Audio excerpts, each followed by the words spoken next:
The Barrette.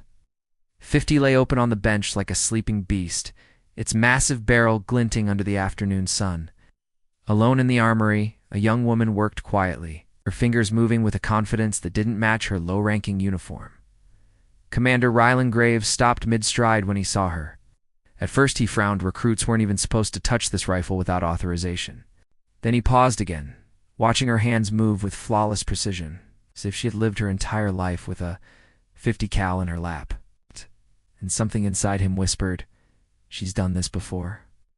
A lot. Before I tell you what happened next, tell me in the comments where you're rewatching from. I love knowing who's listening." Ryland stepped closer, the rubber soles of his boots barely making a sound on the concrete. The armory was quiet except for the faint scrape of metal and the distant hum of air circulation. Dust floated lazily in sunbeams cutting through the small window, illuminating the woman as she inspected the firing pin with slow, deliberate care. She didn't look up. She didn't flinch at his presence. It wasn't arrogance. It was focus. Calm, unwavering focus. Her name tag read Hayes. He'd never noticed her before. Base records listed her as a logistics transfer. Nothing special, nothing notable. Yet here she was, field stripping a weapon most recruits were terrified to even lift. The Barrette wasn't just a rifle, it was a statement of extreme lethality and precision. "Who told you to take that apart?" Ryland finally asked. Hayes set a component down gently before meeting his gaze. Her eyes were steady, but something in them carried a quiet heaviness. "It was overdue for maintenance," she said. "The carbon buildup would have caused drift." He raised an eyebrow. "And you know this? How?" A tiny pause. She seemed to consider whether telling the truth was worth the trouble. "I've spent a lot of time with these," she said simply. Ryland didn't believe her, not fully. Yet something about the way she said it, almost apologetic, almost haunted, made him hesitate. Before he could press further, the armory door opened, and a group of SEALs walked in, mid-conversation. One of them, Baxter, noticed Hayes with the disassembled rifle and burst out laughing. "Oh, come on. Let little Miss Supply Chain touch the big toys." Another snickered. "Careful, she might drop it on her foot." Hayes didn't react, not even a blink. But Ryland saw the faint tightening in her jaw, the smallest flicker of something she had learned to bury. "Enough," Ryland said sharply. "She's doing maintenance." The room fell silent. The men exchanged looks, confused. It wasn't like their commander to defend a random recruit, especially one they had never seen pass so much as a basic rifle test. But the silence didn't last. Because the next moment, the base alarm blared a long, urgent tone that sent adrenaline spiking through every soldier in the room. A long-range target drone had gone rogue during training, racing toward restricted airspace. If it reached the boundary, it would trigger a full lockdown and a costly, dangerous intercept. Ryland grabbed the nearest radio. Why wasn't this shut down automatically? "It's evading. It's pattern irregularities. We need a 2,500-meter shot to bring it down." "We don't have anyone on station who can make that shot," he growled. And that was true.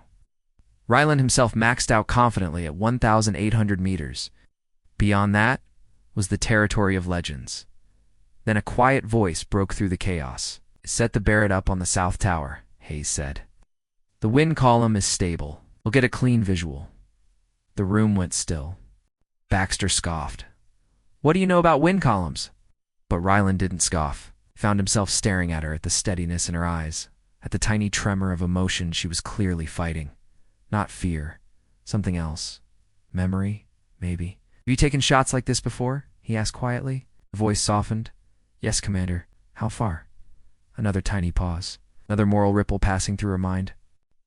3,247 meters, she said. The room froze. Baxter blinked. "That's a record." "It was," she replied. "I didn't think it mattered anymore." The murmurs rose. Instantly, disbelief, awe, confusion. Ryland felt them all swirling around him like dust in a sudden wind. But there was no time for disbelief. "Everyone move," he ordered. "Hayes with me." They sprinted to the south tower. Hayes carried the Barrette like an extension of her body. Her breathing was steady, even as they climbed stair after stair, emerging into whipping air and blinding sunlight. Below them, the rogue drone zipped unpredictably, now 2,300 meters out, and closing fast on restricted airspace. She set the bipod, locked the action, adjusted elevation with practiced ease. Rylan crouched beside her, watching the transformation. The quiet, overlooked recruit faded away. In her place sat someone carved from precision, from discipline. From a past soaked in danger and secret missions she could never speak of. Her hands didn't tremble. Her heartbeat barely changed. But deep inside, a shadow flickered. The memory of the shot that earned her that record. A shot she had never celebrated. Shot that had changed her life forever. Wind? Rylan asked.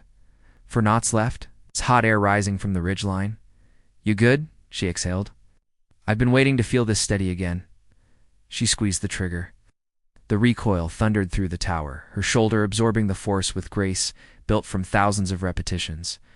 The bullet cut through the sky, a silent, unstoppable arc of steel. 3 seconds later, the drone exploded. Cheers erupted from the base below. Soldiers sprinted out of buildings, pointing skyward. A wave of applause rolled across the compound like a tide crashing onto shore. Rylan looked at Hayes, stunned. Why didn't you tell anyone who you were? She eased the rifle down, her expression softening. 'Cause some records feel less like victories, and more like reminders. He understood then the moral weight she carried. The burden of a shot that might have saved a mission but cost her something personal. Rylan placed a hand on her shoulder. What you did today saved this base, and what you've done before. It shaped you. It doesn't have to define you. Hayes swallowed hard. For the first time, she allowed herself a small, fragile smile. Maybe, she whispered, today is a better memory to carry forward.